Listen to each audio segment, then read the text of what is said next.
Todos encontraram o Evangelho de Marcos, capítulo 3. Capítulo 3, do verso 1 ao 6. Todos encontraram? Leiamos a palavra de nosso Deus. Que tem como tema o homem da mão ressequiada. De novo entrou Jesus na sinagoga e estava ali um homem que tinha ressequiada uma das mãos. E estava observando a Jesus para ver se o curaria em dia de sábado, a fim de o acusarem. E disse Jesus ao homem da mão ressequiada: vem para o meio. Então lhes perguntou: é lícito nos sábados fazer o bem ou fazer o mal? Salvar a vida ou tirá-la?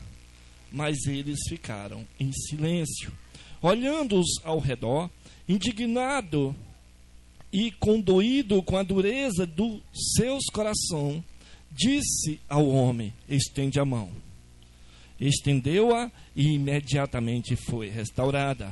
Retirando-se os fariseus, conspiravam logo com os herodianos contra ele, em como lhe tirar a vida.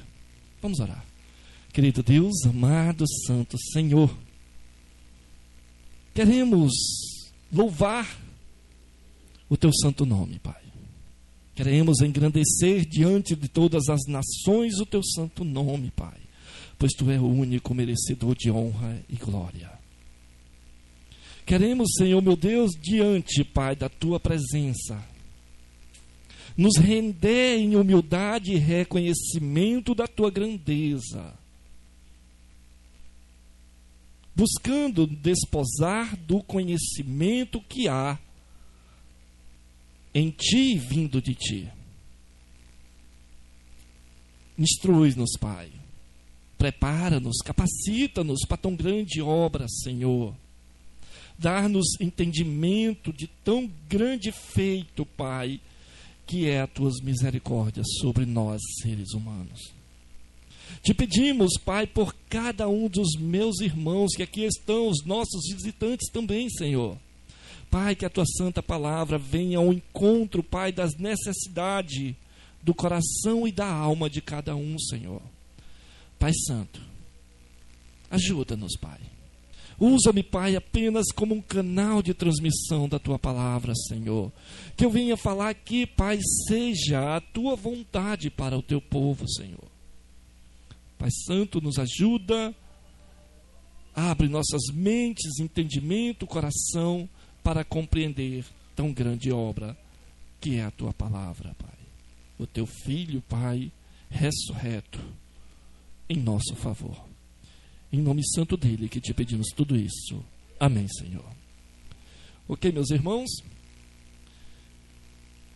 Quando a tradição se opõe ao ensino do Senhor, deve ser rejeitada.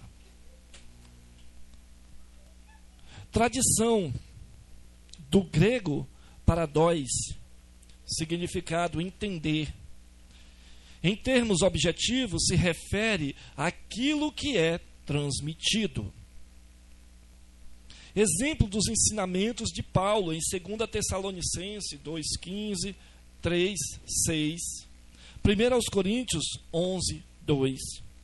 O termo também é utilizado para se referir ao conjunto de preceitos, especialmente aos rituais que, na opinião dos judeus, posterior foram entregues a Moisés e transmitidos às gerações subsequentes.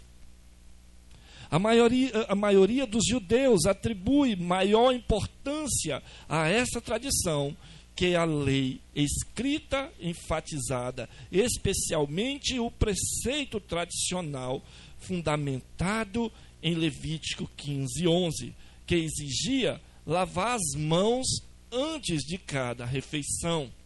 Jesus e seus discípulos ignoravam essa tradição. Meus queridos, começamos aqui no verso 1 do capítulo 3. Entrou Jesus na sinagoga e estava ali um homem que tinha uma das mãos ressequeada. E estava observando a Jesus para ver se curaria em dia de sábado. Quando eu falo, meus queridos, sobre esta questão de tradição, ela se torna o mesmo que cultura.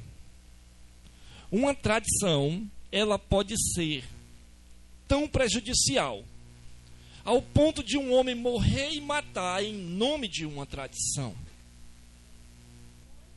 Estes homens, os judeus, eles morriam e matavam pela tradição, e não verdadeiramente pela palavra de Deus, como o Senhor mesmo revelou através dos seus profetas e dos apóstolos. Irmãos, estava a pensar e comparar os religiosos de hoje com os daquele tempo.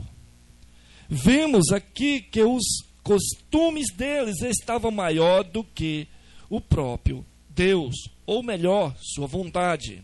O legalismo se tornou mais santo do que os próprios mandamentos de Deus. Olha o absurdo. O legalismo se tornou mais santo do que os próprios mandamentos de Deus.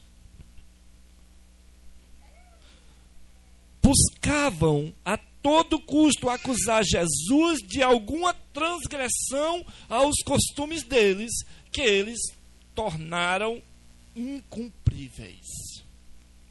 Estes homens, meus irmãos, ficavam à espreita para ver se Jesus quebrava algum daqueles mandamentos deles, não da palavra de Deus, mas dos costumes deles.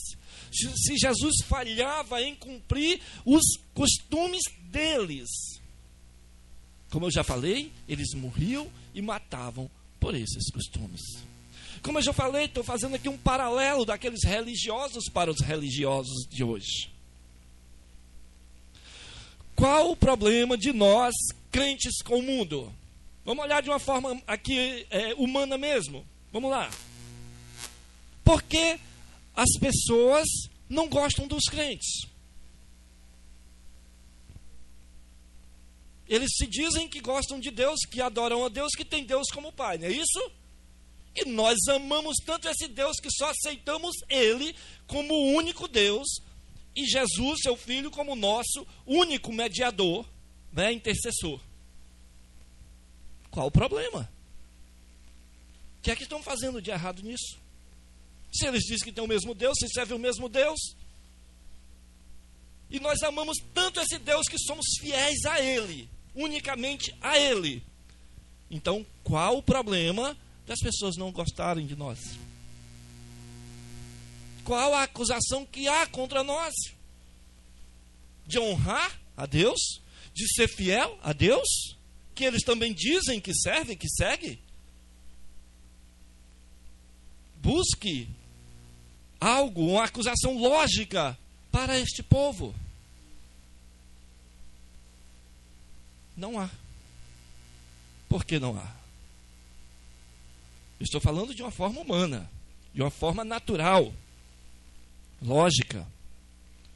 Não há, meus irmãos, porque a ideia, a acusação que há contra o povo de Deus, os religiosos de hoje, os religiosos de ontem, lá nos tempos do Senhor, e seguem ainda os mesmos padrões e costumes, apenas a tradição. E essa tradição se tornou maior do que o próprio mandamento de Deus. Se Jesus Cristo hoje chegasse em algumas denominações religiosas, ele seria, no mínimo, preso, para não dizer morto novamente.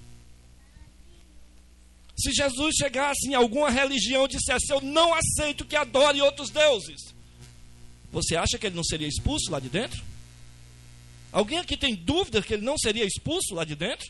Se ele chegasse e dissesse isso, se ele chegasse, raça de víbora, estão tirando a honra do meu pai e dando para outro, como está lá em Isaías 44:9, se eu não estou enganado, que ele não aceita que adore outro, que ele não divide a honra dele e a glória dele com ninguém. Se ele chegasse na maioria das religiões hoje, ele seria expulso no mínimo. Receberia vários palavrões de acusações e seria no mínimo expulso. Em alguns lugares morto. Então, qual a diferença desse povo que fez isso? A gente olha para esse povo e dá logo lá do passado, né? Como é que pode Jesus? Como é que eles fazem isso com Jesus? Fariam a mesma coisa hoje. As pessoas rejeitam Jesus, as pessoas rejeitam Deus, rejeitam o sacrifício que Jesus fez para eles, para que eles tenham salvação. E elas rejeitam apenas por causa da religiosidade, da tradição, que é maior do que o próprio Senhor Jesus. Não no sentido verdadeiro, mas segundo o entendimento deles, é maior. Se a honra principal não é dada a ele, é dada a outro, como que esse outro não é maior na mente dessas pessoas? Como que essas tradições não são maiores do que o próprio entendimento de Deus? E olha, que eu estou indo também em algumas igrejas que se dizem cristãs verdadeiras, evangélicas, que também têm práticas pagãs, prática de adoração e idolatria a homem, a sacrifícios financeiros, a tantos preceitos que puseram Jesus, colocaram Jesus numa condição inferior ao que ele verdadeiramente é. Colocaram ele numa condição inferior à grandeza e o tamanho dele.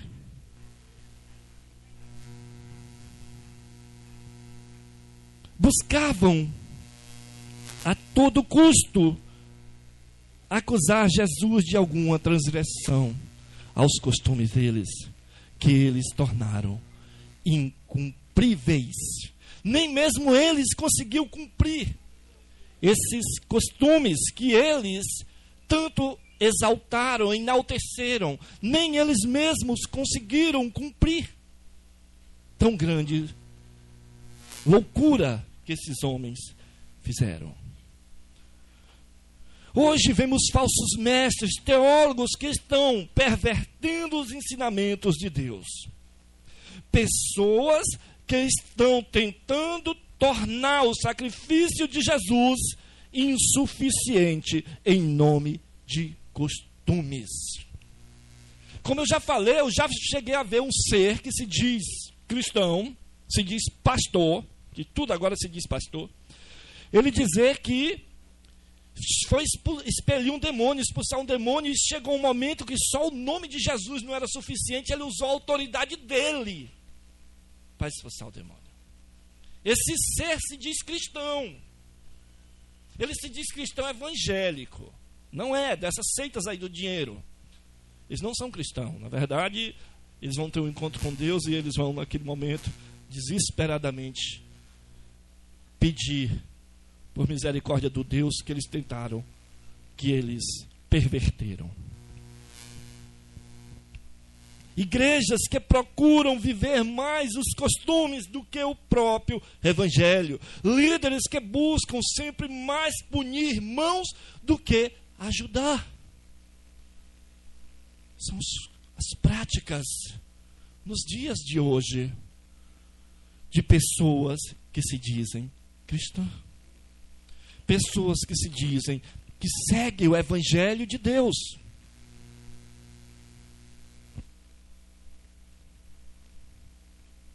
Então lhe perguntou: é lícito no sábado fazer o bem ou fazer o mal? Salvar vida ou tirá-la? Perguntas do próprio Jesus. Irmãos, sabemos que sabático, né? a ideia do sábado, o nome sábado é dia do Senhor, ou dia do descanso, né? Mas esse dia não é para que eu me deite e passe o dia deitado, não é um dia que eu tire para adorar o santo nome de Deus. É sabático, dia do Senhor. Não significa que tem que ser no sábado, não. Ele pode ser um outro dia, mas é o meu sabático, é o dia que eu tiro para o Senhor. Por isso que nós, cristãos, falamos tanto, tira o dia do Senhor, vai para a igreja adorar o Senhor, se junta com os irmãos para adorar o Senhor. Esse é o teu sabático, é o teu dia para o Senhor.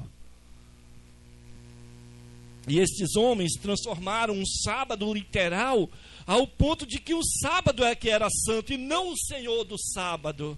Mas o dia ficou santo e o Senhor daquele dia deixou de ser santo e foi morto por descumprir exatamente as ideias dele para o dia e não para o Senhor do dia.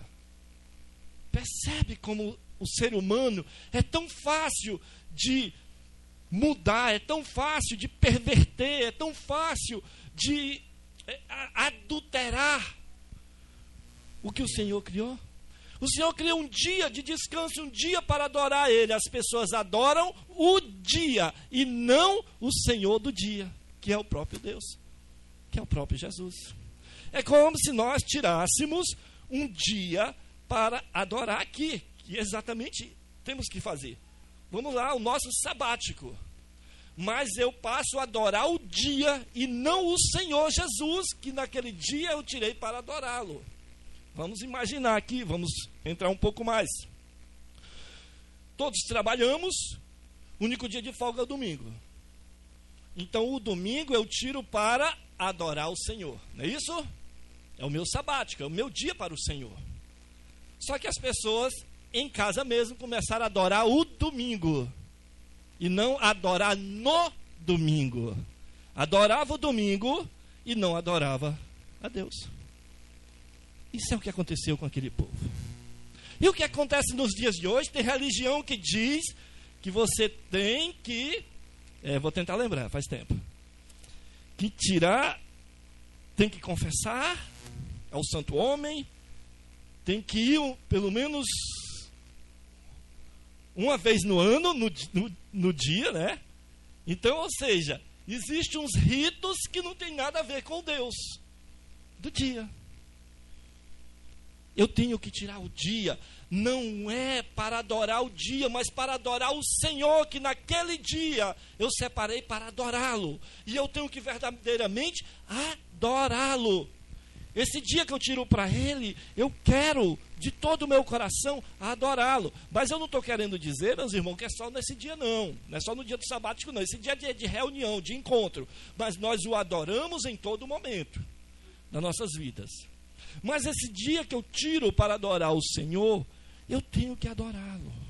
Eu tenho que buscar conhecê-lo. Eu tenho que buscar exaltar, engrandecer o nome dEle.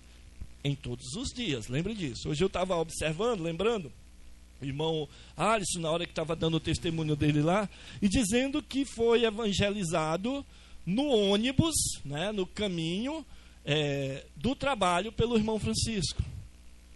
Isso mostra o quê?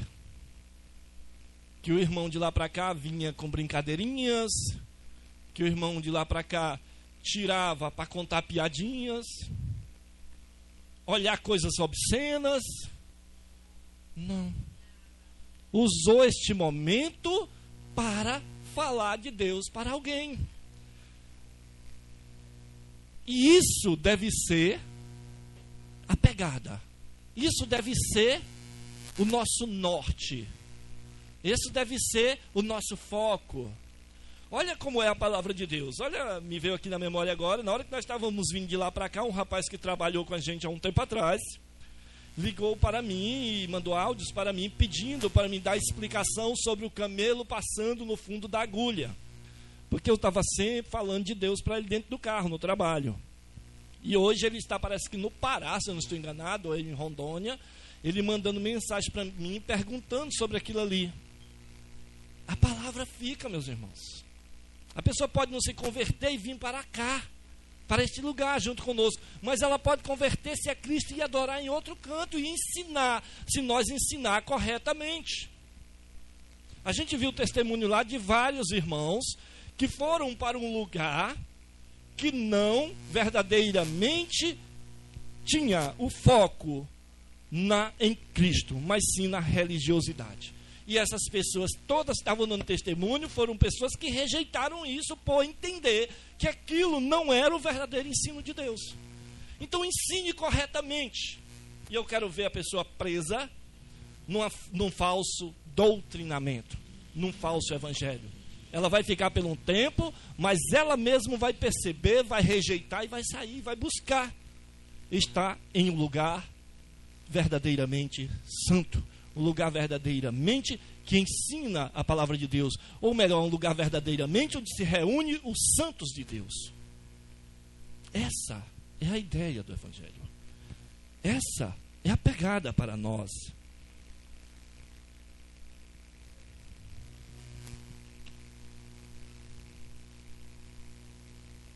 Irmãos, devemos mostrar o amor e a justiça de Deus a todos.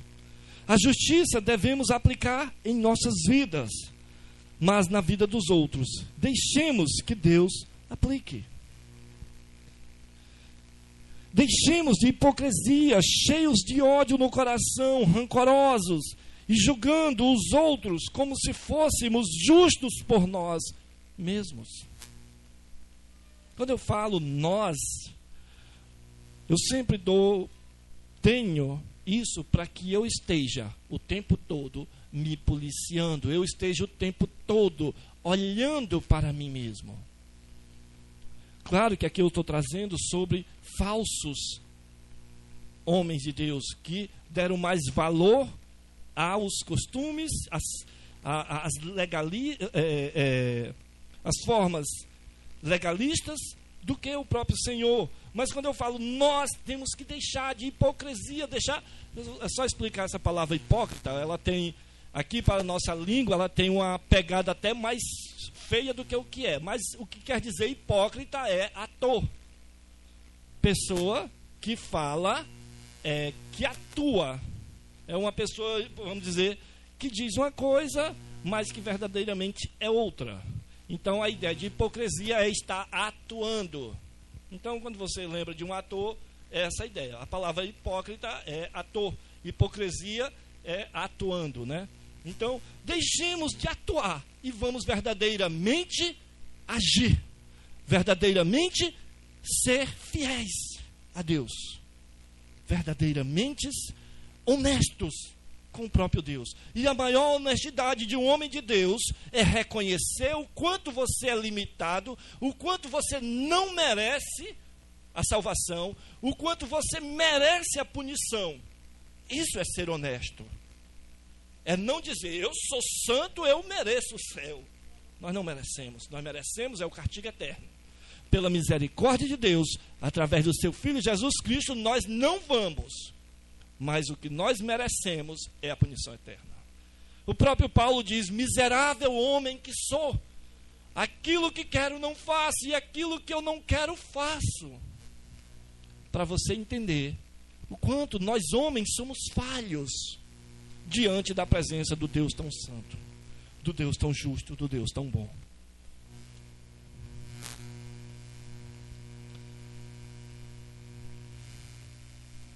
Eu sempre digo, meus irmãos, eu gosto de contar essa história sobre Jesus Cristo, sobre nós diante de Deus.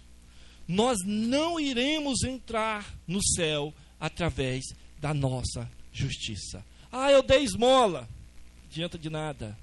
Eu fiz o bem, não adianta de nada.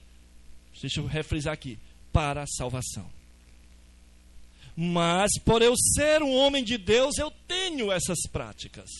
Eu não tenho essas práticas para ser uma pessoa de Deus. Por eu ser, é que eu tenho as boas práticas. É diferente. Não é uma troca. É alguém que é de Deus, automaticamente ela quer fazer o bem a todos, ajudar, fazer o bem. mas não para ser salvo, é porque é salvo é que faz essas coisas. E diante de Deus, eu sempre lembro da oração do fariseu e do publicano, né? Que o fariseu se achava o homem perfeito, e ele vai orar lá no templo, e lá diz, ele orava de si para si. Ele dizia: eu não sou como esse publicano, eu devolvo o meu dízimo, eu jejum, eu oro tantas vezes, eu faço bem. Foi rejeitado por Deus. Mas o publicano chega e, naquela ideia lá de Paulo, miserável homem que sou, ele não tinha coragem nem de levantar a cabeça na hora da oração, por se achar tão indigno do céu. E sabe quem saiu justificado dali? Exatamente este homem, o publicano. O fariseu saiu dali rejeitado. Porque nós não vamos para o céu pelas nossas boas práticas, pelos nossos costumes. Nós vamos para o céu por causa de Jesus Cristo, por reconhecer o quanto nós somos ruins e pecadores, e clamar a Deus por misericórdia, e através do nome de Jesus Cristo, do sacrifício de Jesus Cristo, é que nós vamos para o céu. Só dessa forma, meus irmãos. Então, diante de Deus, a gente só vai entrar no céu com o currículo de Jesus Cristo, com o pagamento que Jesus Cristo fez em nosso favor. Nenhuma outra fórmula ou forma vai fazer com que o homem entre no céu. Nenhum desses santos, que santo fulano pede para fulano de tal, que pede para fulano de tal, é tanto santo pedindo para tanto santo, não vai adiantar de nada, que talvez nem esses homens, a maioria desses homens são hoje cultuados, irão entrar no céu. Muitos desses homens não entrarão no céu, que foram cultuados, porque acharam que através da própria justiça entrariam no céu. Não entra, meus irmãos. A gente só entra se nós reconhecermos Jesus como o único mediador, o único que pode nos levar até o Pai. E se nós rejeitar as práticas velhas, os maus costumes, os maus hábitos, e adorá-lo e servi-lo dia após dia. É assim que nós vamos entrar no céu. Olhando-os ao redor, indignado e condoído com a dureza do coração desse homem, disse: estende a mão. Essa palavra, meus irmãos, esse momento aqui de Jesus Cristo com aquele homem, eu paro um pouquinho e começo a meditar nessas pequenas coisas. Jesus disse só assim para um homem que tinha uma mão ressequeada. Vamos imaginar uma mão assim. Estende a mão. A mão está perfeita. Ele não precisou dizer: estende a mão, cria carne. Não, ele disse: estende a mão. Automaticamente a mão ficou curada, perfeita. Esse é o Senhor, o nosso Senhor, a quem nós nos devotamos a Ele, unicamente a Ele, por saber que Ele é o único que é verdadeiro. Os outros são falsos, os outros é mentira, os outros é enganação. O único que é verdadeiro é esse que diz aos ventos: cala-te e para, manda o mar calmar-se, e o mar calma. Esse é o nosso Deus. Esse é o nosso Senhor e Salvador Jesus Cristo. Esse é o Messias prometido que veio para pagar a nossa dívida, para nos resgatar para o Pai. É esse, meus irmãos.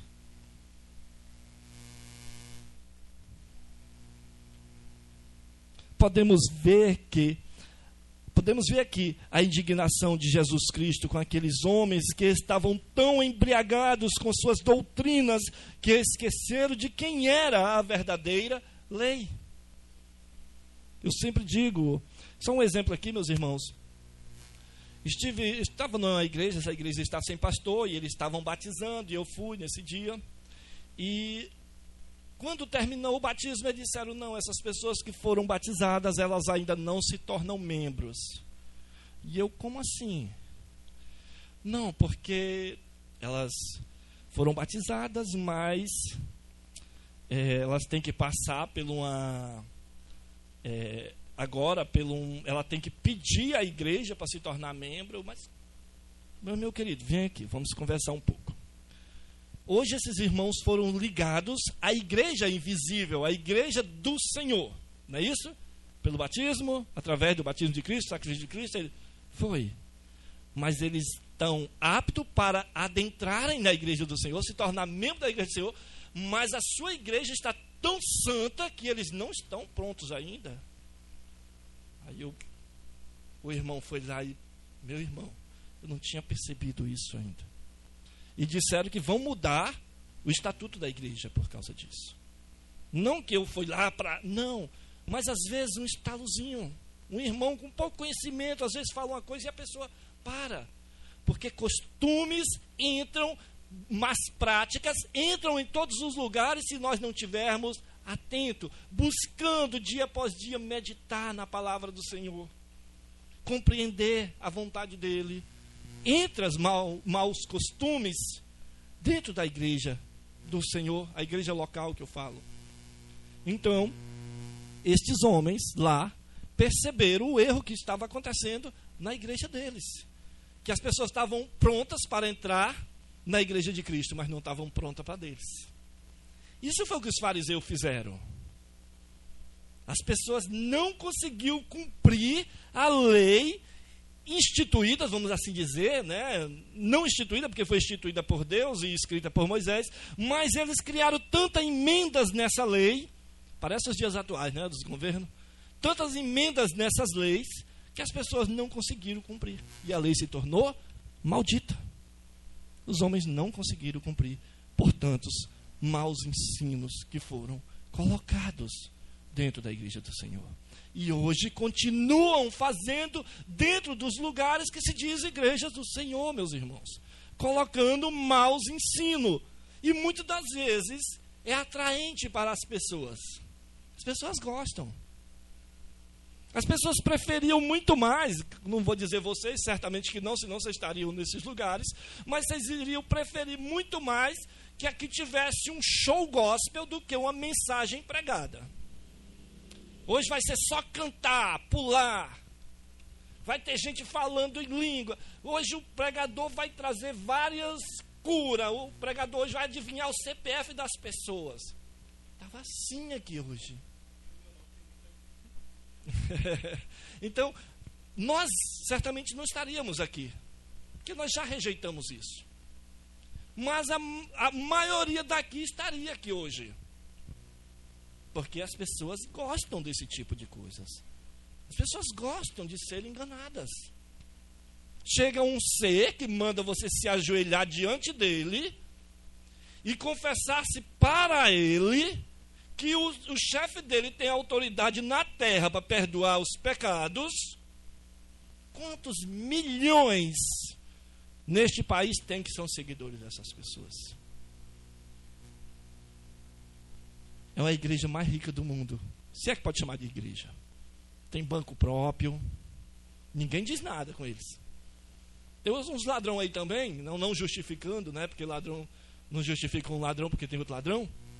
Que são escarnecidos. Esses ladrões, não sei o que, são tudo ladrão, só querem pegar o dinheiro dos irmãos. Né? Enquanto que essa passa despercebida, é a maior ladrona. Né? Porque... ladrona em que sentido? Vamos lá também. Eu nem diria ladrona porque as pessoas dão porque querem. Então vamos lá, não é ladrona. As pessoas estão dando porque querem. As pessoas estão lá porque querem ser enganadas. Eles se aproveitam da ganância das pessoas, da ignorância das pessoas e fazem isso.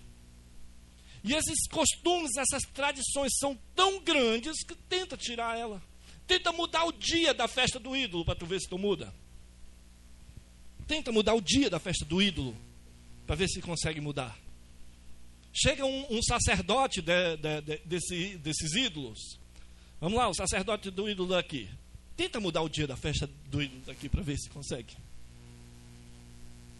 Mas vamos lá, vamos mudar o dia do culto ao Senhor. Muda, sem nenhum problema. Vamos daqui para Canindé a pé. Porque o ídolo fez cumpriu aí uma bênção aí para nós. Vai às multidões. Gente rica, com seguranças do lado. As multidões vão. Mas, como eu já falei aqui, tem um culto a Deus, ao verdadeiro, ao único, lá em Canindé. Quantos vão? Ninguém vai. Porque as pessoas estão presas a isso, a ritos, a costumes, a práticas pagãs e não a Deus. Hoje nós estávamos vendo na escola dominical lá, é muito legal, é bem elaborada. A gente estava vendo ali a cidade de Éfeso, né? O templo da deusa Diana era uma coisa absurda, cultuada pelos romanos, né? Que hoje eles não falam mais o nome da Diana, mas botaram outros no lugar, né?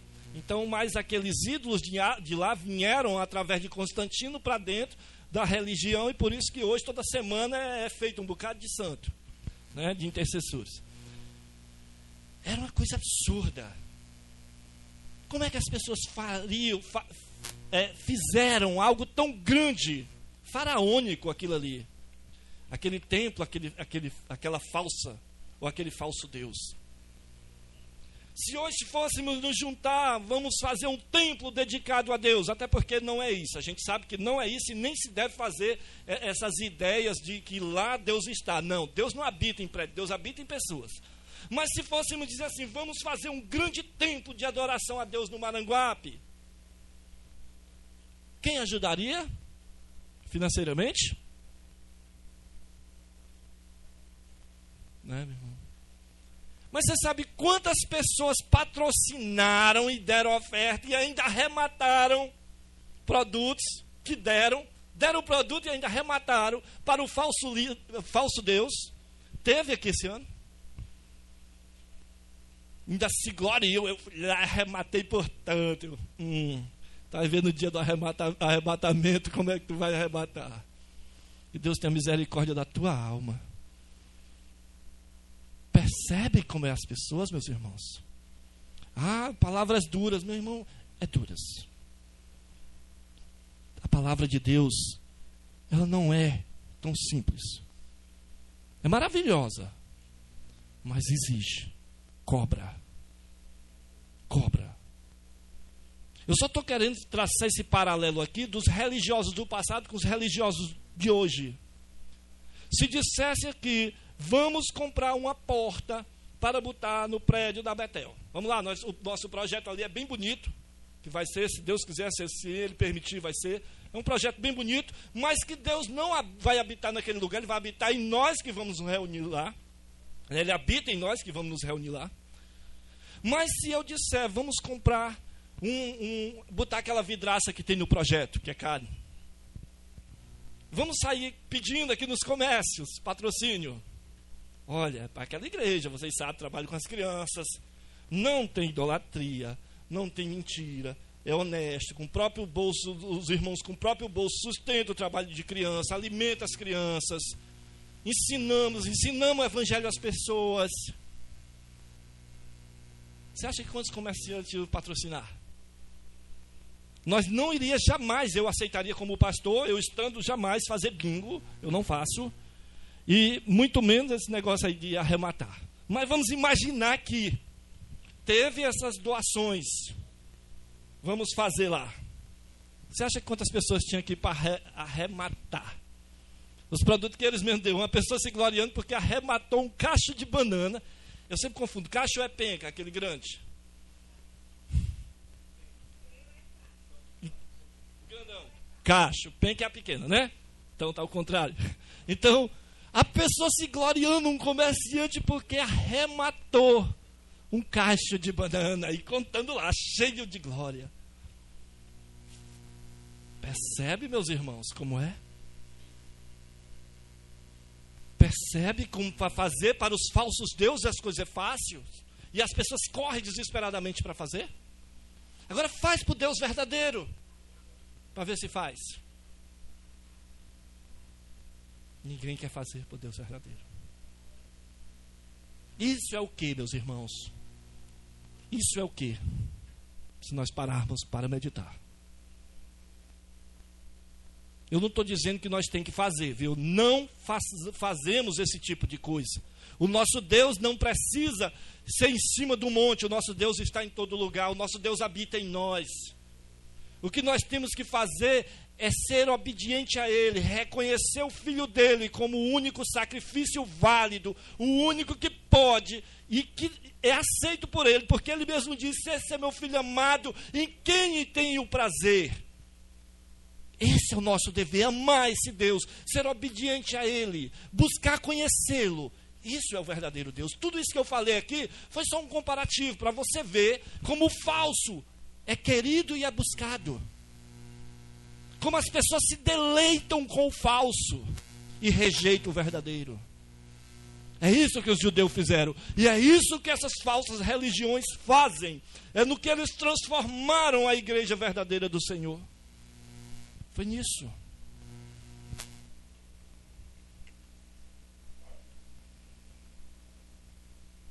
Estavam tão ligados às tradições que perderam o foco, ao ponto de transformar as leis e costumes maior do que a vontade de Deus para com seu povo.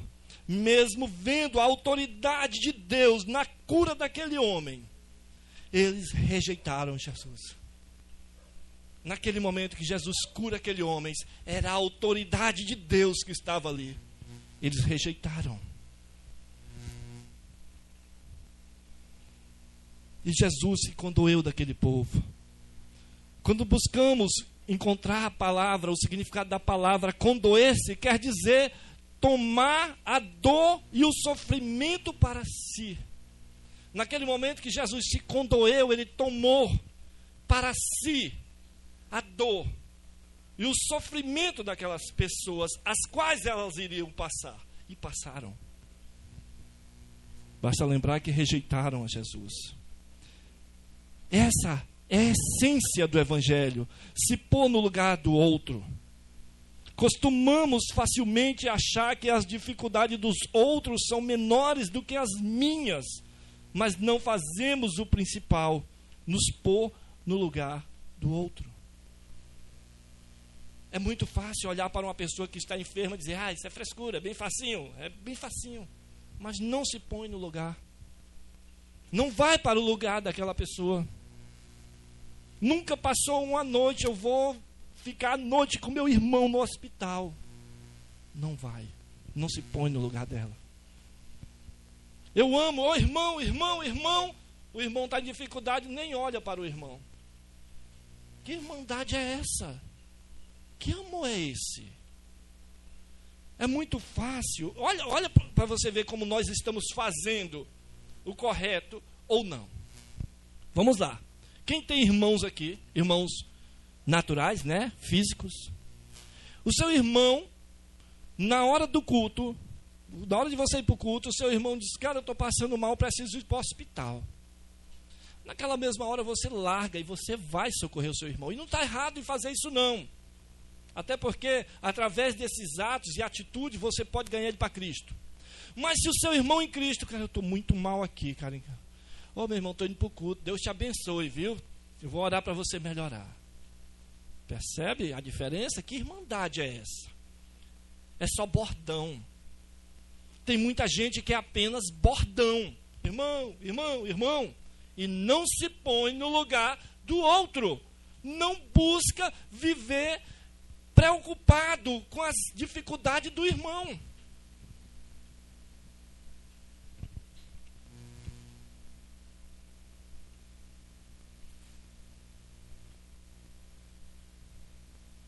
Retirando-se, os fariseus conspiravam. Eles se recusavam a qualquer ensinamento ou aceitar qualquer ensinamento de Jesus ou que Jesus trouxesse. Ao contrário, eles estavam determinados a matá-lo. Eles trocavam ideia com como lhes tirar a vida. Hoje nós vínhamos falando no carro, de lá para cá, né? Eu acho que com a irmã Suzana, se não estou enganado, que é assim: você ensinar um sábio algo, ele para, ele escuta, porque ele quer aprender. Agora vai tentar ensinar algo a um tolo. para tu ver se ele não te deixa falando sozinho e vira as costas para ti. Eu já passei por isso. Eu estava lendo um livro e um cabra que é pastor, e é um livro sobre o dispensacionalismo, irmãos. Quem vai entrar nessa pegada aí da escatologia, né? Ele é importantíssimo, né? E eu lendo, e eu muito empolgado com aquilo, aí fui conversar com aquele homem, pastor. E eu percebi que ele, por não entender, ele preferia virar as costas para não ficar na conversa, ou talvez até aprender algo com um irmãozinho submisso a ele, né? E este homem virou as costas e eu fiquei falando sozinho.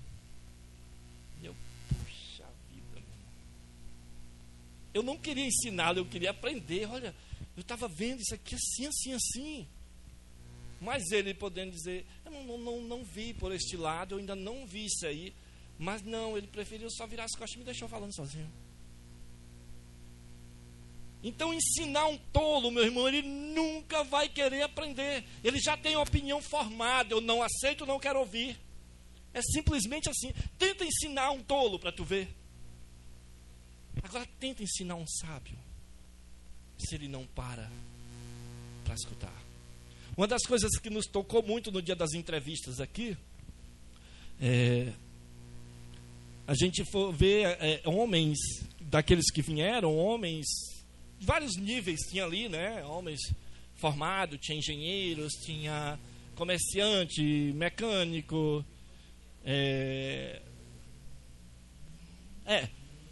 mas homens com formaturas, alguns deles.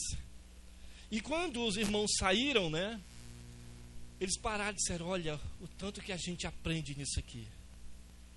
Os testemunhos dos irmãos faz a gente voltar no tempo, voltar à essência e perceber como nós temos que nos manter sereno nos trilhos, voltar novamente para, vamos assim, para aquela humildade de dizer assim, eu estou aprendendo com isso. Mas se você vai um tolo, ele é super sabidão, e tudo ele já tem a resposta pronta, e quando você tenta falar algo, ele não quer escutar. Ele já tem uma opinião formada e que ele não aceita mudar. É isso que o tolo faz. O sábio quer conhecer. Eu sempre digo que ninguém é tão sábio que não possa aprender, e ninguém é tão tolo que não possa ensinar. Então, meus irmãos, nós estamos sempre aprendendo. E eu sempre digo, a minha meta é que cada um de vocês se tornem superior a mim em conhecimento. Quando isso aconteceu, eu disse, Senhor, muito obrigado. Corri a carreira, Senhor. Guardo a fé, né? Ainda não morri. Guarda a fé no meu coração. Feliz pelo que tu tem feito com estes homens neste lugar. Que hoje cada um sabe chegar em qualquer lugar e defender a fé pela qual vive. Ensinar em todos esses lugares a tua palavra com segurança. Quando isso acontecer, eu vou entender. Aí eu acho que o Senhor me leva, né? Porque aqui ninguém vai atingir a perfeita varonilidade em vida, né? Então o Senhor me leva. Então serei arrebatado. Então, meus irmãos, fora a brincadeira, esse é o nosso dever como homens de Deus. Buscar que o nosso irmão se torne superior a nós. Não quando o irmão se tornar superior, eu virar as costas porque eu não entendo e também não quero aprender com o irmão. Olha a loucura, olha o absurdo. É isso que esses homens fizeram. Retirando-se os fariseus, conspiravam. Eles se recusavam a qualquer ensinamento de Jesus, meus irmãos.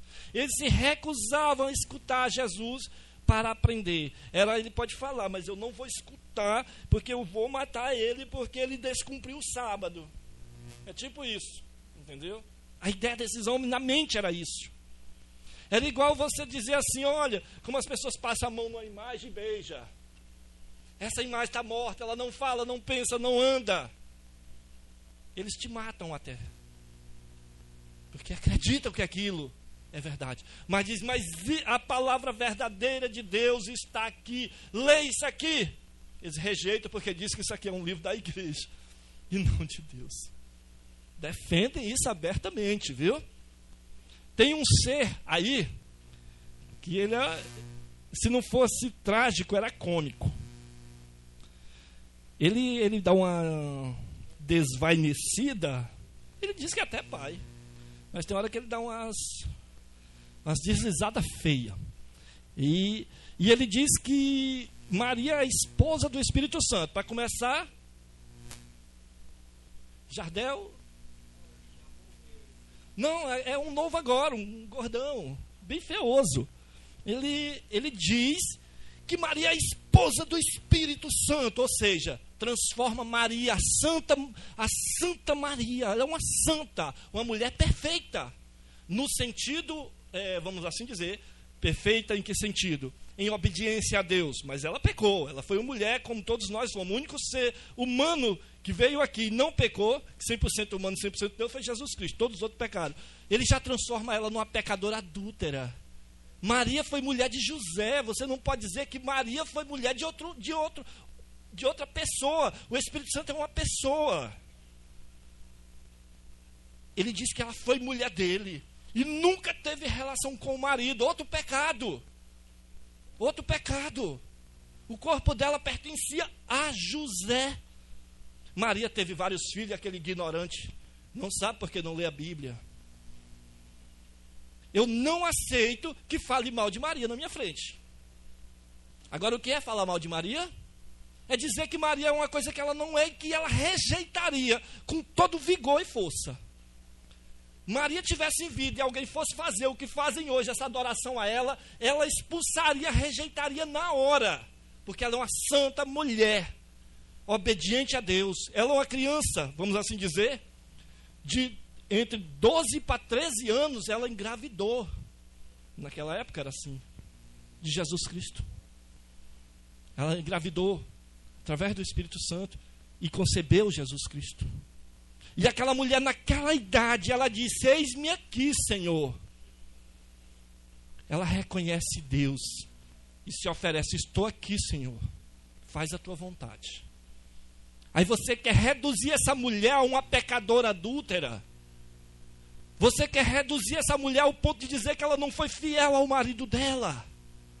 Isso é um absurdo. Na minha frente eu não aceito que desrespeite Maria. E desrespeitar Maria é querer dizer que ela é algo que ela não é. Isso é desrespeitar.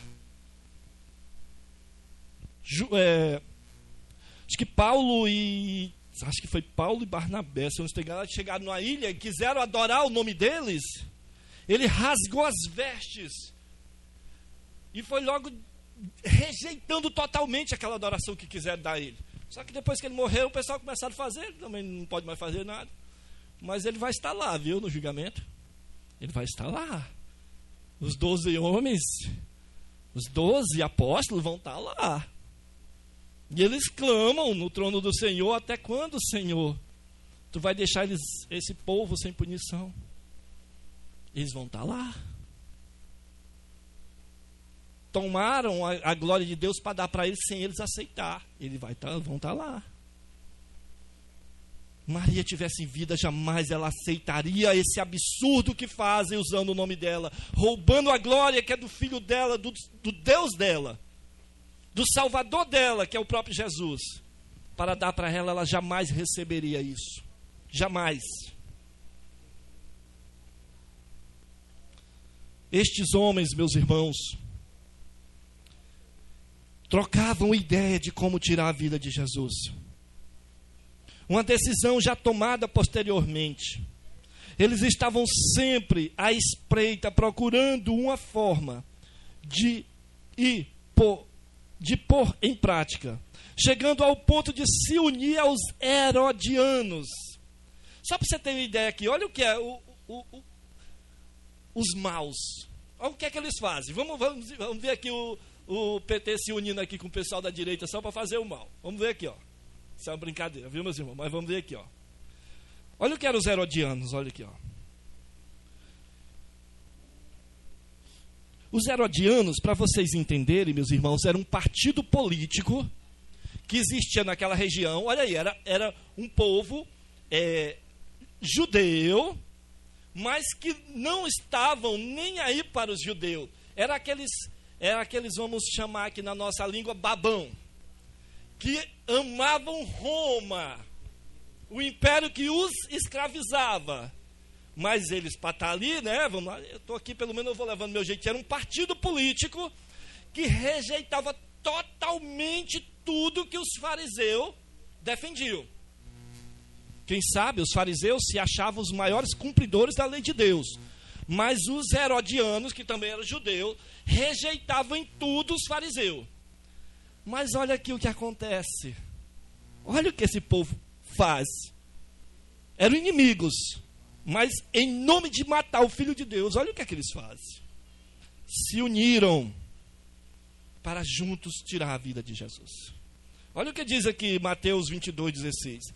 E enviaram-lhe aos seus discípulos com os herodianos, dizendo: Mestre, bem sabemos que és verdadeiro e ensina o caminho de Deus segundo a verdade.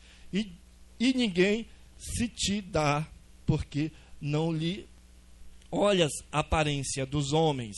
A continuação é quando ele tenta, é o versículo 17 de Mateus. Mateus 22:17. Eu copiei o 16, mas só para você, 22:17.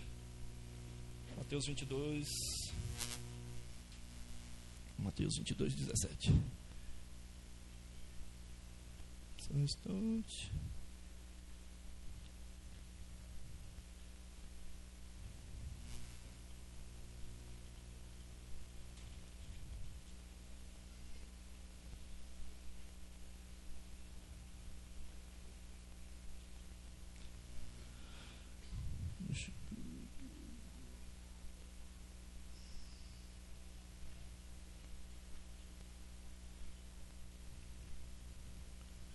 Dizendo-os, pois, que te parece? É lícito pagar tributo a César ou não? Qual era a armadilha que eles criaram para Jesus? Eles, os fariseus, inimigo dos herodianos, mas combinaram com os herodianos, Herodiano é a guarda, né? Era esse partido, era, vamos dizer assim, a polícia também. Fica à espreita aqui, que nós vamos fazer eles falar contra o César, o grande imperador. Aí vocês vão prender ele para matá-lo. Eles se uniram com o inimigo para ver se matavam Jesus. Olha o que é que os homens fazem. Em nome de quê? Lá no começo eu falei, meus irmãos. Em nome apenas, meus irmãos. Quando a tradição se opõe ao ensino do Senhor, deve ser rejeitada. Em nome de uma tradição. Eles se uniram com o inimigo para matar Jesus, meus irmãos. Então, meu irmão, que cada um de nós reflita sobre quem somos nós, sobre quem é Deus e a quem verdadeiramente temos que servi-lo e amar. Que Deus abençoe a cada um, meus irmãos, em nome de Jesus, meus irmãos. Vamos orar. Querido Deus, amado, Santo Senhor, te louvamos, bendizemos o teu santo nome, Pai, pela tua palavra, Senhor. Ó Pai Santo, que a tua palavra tenha ido ao coração de cada um, Pai, que tenha deixado no coração de cada um o desejo de conferir, de ver, Pai, na tua palavra, Senhor meu Deus, os teus verdadeiros ensinos.